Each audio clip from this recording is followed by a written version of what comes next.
कसमें हैं कैसे खुशियाँ मनाते हैं, खुशियाँ मनाते हैं बर्बाद करके हम रो रहे हैं,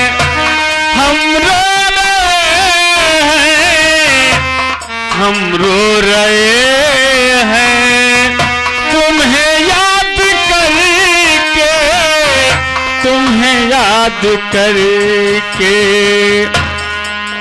हाँ, ये आगे भैया जो कि हमारे बेनाम बादशाह भैया की तरफ से ये हमारे मास्टर साहब के लिए ये 41 रुपए का पुरस्कार करते हुए भैया को बार बार नमस्कार पहुंचे। धन्यवाद।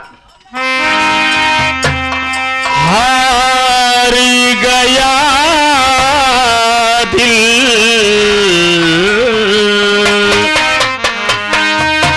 खुशियाँ मनाते हैं बर्बाद करके हम रो रहे हैं, हम रो रहे हैं, हम रो रहे हैं तुम्हें याद करके, तुम्हें याद करके। आर गया दिल फरियाद करके।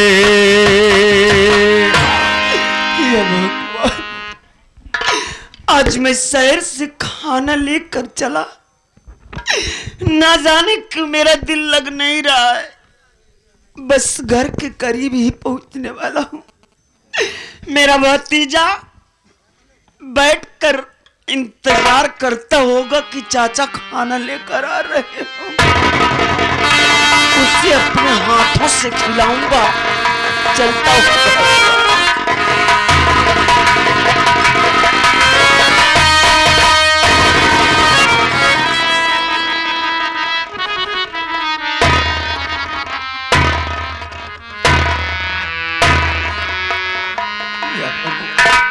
ये मैं क्या देख रहा हूं कि मेरा भतीजा सिर्फ खाली जमीन पर पड़ा हुआ है और उसके नीचे कोई बिस्तर भी नहीं लगा है।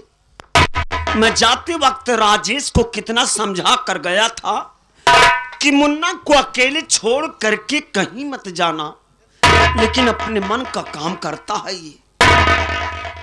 ये आगे भैया हमारे दूधनाथ मिस्त्री की तरफ से इस सीन को देखते हुए 11 रुपया का पुरस्कार भैया को बार बार नमस्कार आशीर्वाद के कामना। धन्यवाद। मैं सबसे पहले मुन्ना को जगा कर खाना खिलाकर बिस्तर लगा कर सुला दूं। जब राजेश आएगा तब मैं उससे बात करूंगा। इंतजार करते करते बेचारा सो गया। भैया, ए मुन्ना, रंजीत, अरे देख तेरा चाचा तेरे लिए खाना लेकर आ गया बेटा। उठ जा बेटा और खाना खा ले मुन्ना। ये देख तेरे लिए खाना लाया हूं भैया। मैं शहर गया था ना, आने में देरी हो गई इसलिए तू नाराज हो गया। उठ जा राजा। ए भैया मुन्ना,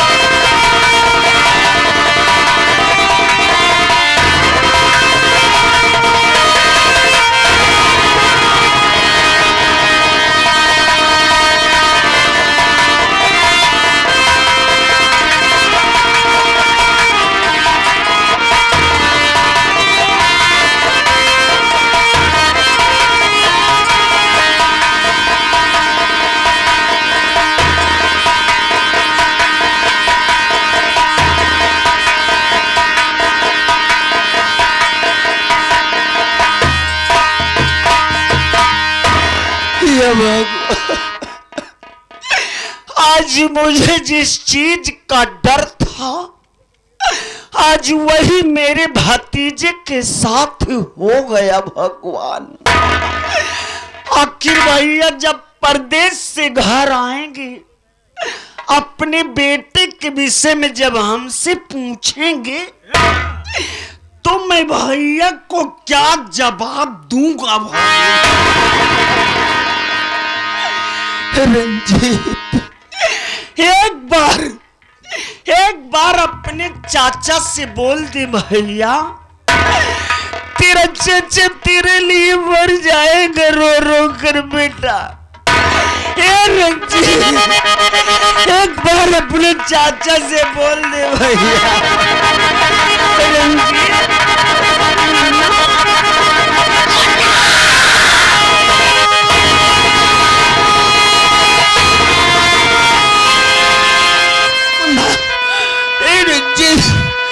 ये मुझे चक्कर कैसे आ रहा, मेरे आंखों के सामने अंधेरा सा छाया जा रहा।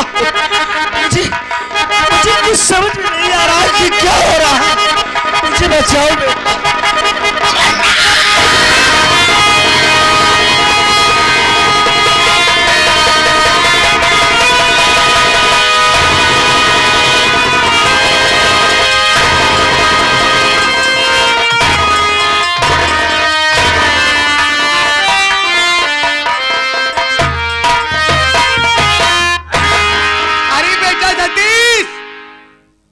जमीन पे क्यों लेटा है रे? देख कौन आया है।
चला गया रे।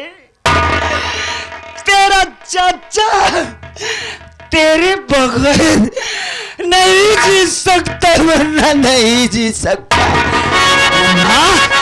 मैं कहाँ जा रहा है? अपने चाचा को छोड़ करके तू कहाँ जा रहा है? मेरा मुन्ना सो रहा है। सो ले बेटा, सो ले। नहीं, कोई कुछ मत बोलो, मेरा बेटा सो रहा है।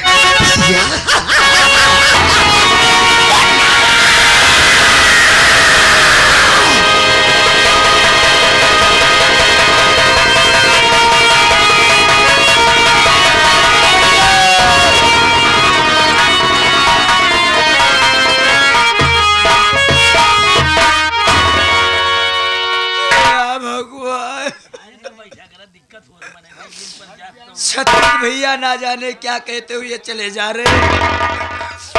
अगर मैं सतीश भैया का पीछे जाता हूँ तो रंजीत मुन्ना को लाश का कौन अंतिम संस्कार करेगा? सूबेदार भैया कहाँ गए भैया? क्या हुआ भैया? भैया हाँ, चल रंजीत मुन्ना का लाश को अंतिम संस्कार करते हैं भैया। हाँ भैया, हाँ भैया, आइए चलिए।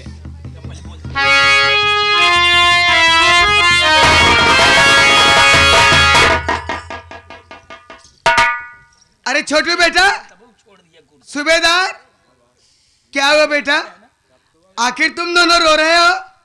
क्या मेरे घर में कोई तुम्हें कुछ कह दिया, या खाने पीने में तकलीफ है, या कोई तुम्हारे घर में कोई बात हो गई?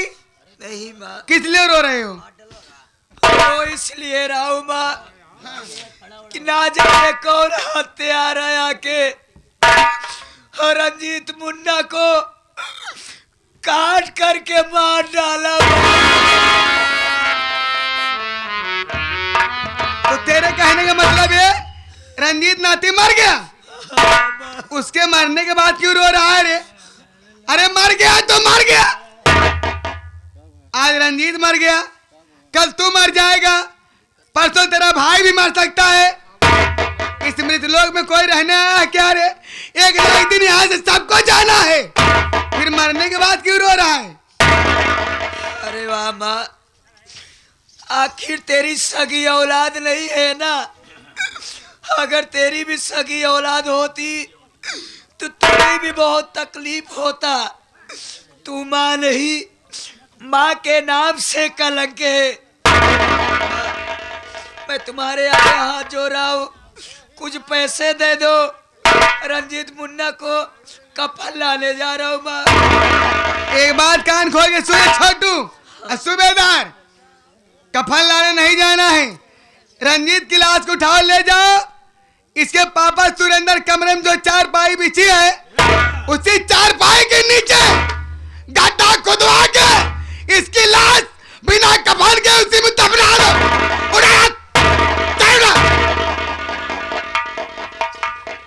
हाई आगे भैया हमारे बेनाम बादशाह भैया की तरफ से सीन को देखते हुए 21 रुपया पुरस्कार। भैया को बार बार नमस्कार, आशीर्वाद की कामना, धन्यवाद।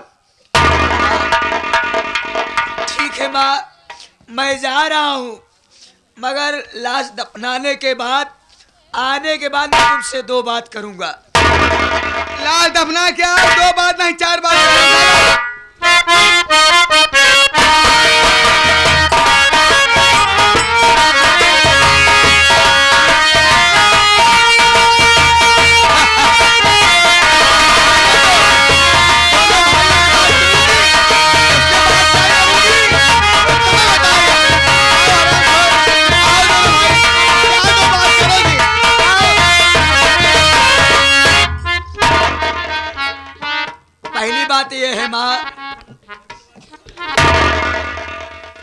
पहली बात यह है कि मैं तुम्हारे यहाँ नौकरी नहीं करूंगा। नौकरी नहीं करोगी? नौकरी नहीं करूंगा। और दूसरी बात यह है कि हम 2 भाई का 3 महीने का पगार रुका है, हमारा पेमेंट करो। मैं जा रहा हूँ। घर जाओ। आज के बाद नौकरी नहीं करोगे, पहली बात यह है। दूसरी बात है पेमेंट चाहिए 3 महीने का, पहले तू ही ले ले हराम।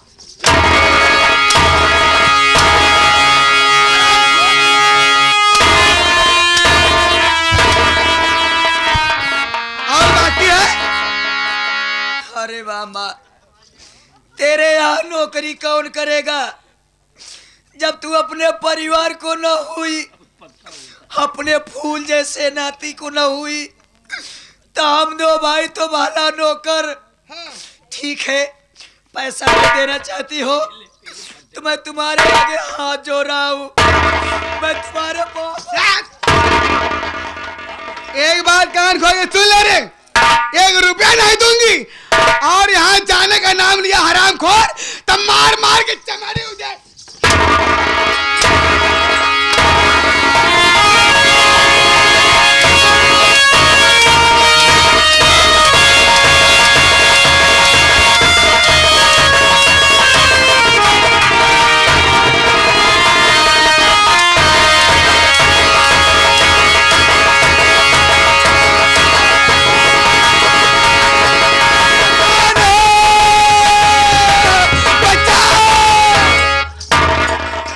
बहुत शोर शराबा मचा रखी हो, बात क्या हुआ? बहुत गड़बड़ हो गया। हुआ क्या? रंजितवा की लाश नहीं पड़ी थी। हाँ। छोटुआ सूबेदारवा क्या किया? लाश को लेकर दफना दिया सुरेंद्रवा कमरे में 4 पाई के नीचे। बहुत अच्छा काम दोनों किए हैं, हमारे मन का काम किए हैं। ऐसा नौकर को घर में जरूरत है। लेकिन दोनों लाश को दफनाने के पास मेरे पास आ गए। तो क्या किए? आने के बाद बोले मेरा हिसाब दे दो, आज के बाद मैं तुम्हारे यहाँ नौकरी काम धंधा नहीं करूंगा। नौकरी नहीं करूंगा? हाँ। तो क्या हुआ? मैं 2-4 बातें कह दी और आराम को मुझे मार पीट के गालियां दे के भाग गए। नौकर हराम ज्यादा ससुरा तुम्हारे ऊपर हाथ उठा दिया, इतनी बड़ी औकात। नौकरी छोड़कर दोनों भाग गए हैं, तो वादा करता हूँ दोनों को नौकरी कहीं करने नहीं दूंगा। अगर नौकरी करते हुए हमको साले कहीं नजर आ गए, मैं दोनों को ऐसी हालात शक्ल बना दूंगा, उसके परिवार वाले, उसके खानदान वाले उसकी शक्ल देखेंगे तो वही कहेंगे भुट्टुलिया सूबेदारों की शक्ल है या किसी तंदूर की जली हुई रोटी है। आगे का काम बताओ, आप क्या करना है? आगे काम ये करना है, मेरी बहू मंजुआ हरजाई जब से मेरा घर छोड़ गई है, दिन भर घूम घूम के गाँव में भीख मांगती है। और जहाँ जिस गाँव में शाम हो जाती है वही सारी रात बिता देती है। लोग बड़ी बुराई करते हैं, उंगलियां उठाते हैं। तो हमारे लिए सेवा बताओ, हमको करना क्या होगा? आप के लिए सेवा ही बा। हमारे लिए एकदम तोहरे बिना सेवा है जाई बा। बताओ। आप यहाँ जा, हमारे पतोहिया मंजुआ खोजा। हाँ। जहाँ कहीं मंजुआ हर जाए आपको मिल जाए। अच्छा, ऐसे मिलता ही मान, ऐसे मिलता ही मान पकड़ के अब पटक के अच्छा के हर जाए की जत्ते लूट। तुम्हारी बात पर हंसी आ जाती है। ठीक है, चारों हरामजादी को ढूंढूंगा, जहां भी मिलेगी मैं उसकी इज्जत मिट्टी मिला दूंगा। इज्जत लूटने के बाद हरामजादी को गोली मार दूंगा, किसी तरह की बुराई तुम्हारे पास नहीं आएंगी। आपका फरमान हुआ, समझो पूरा काम हुआ। ये काम तत्काल करके आऊंगा, हमारे आने का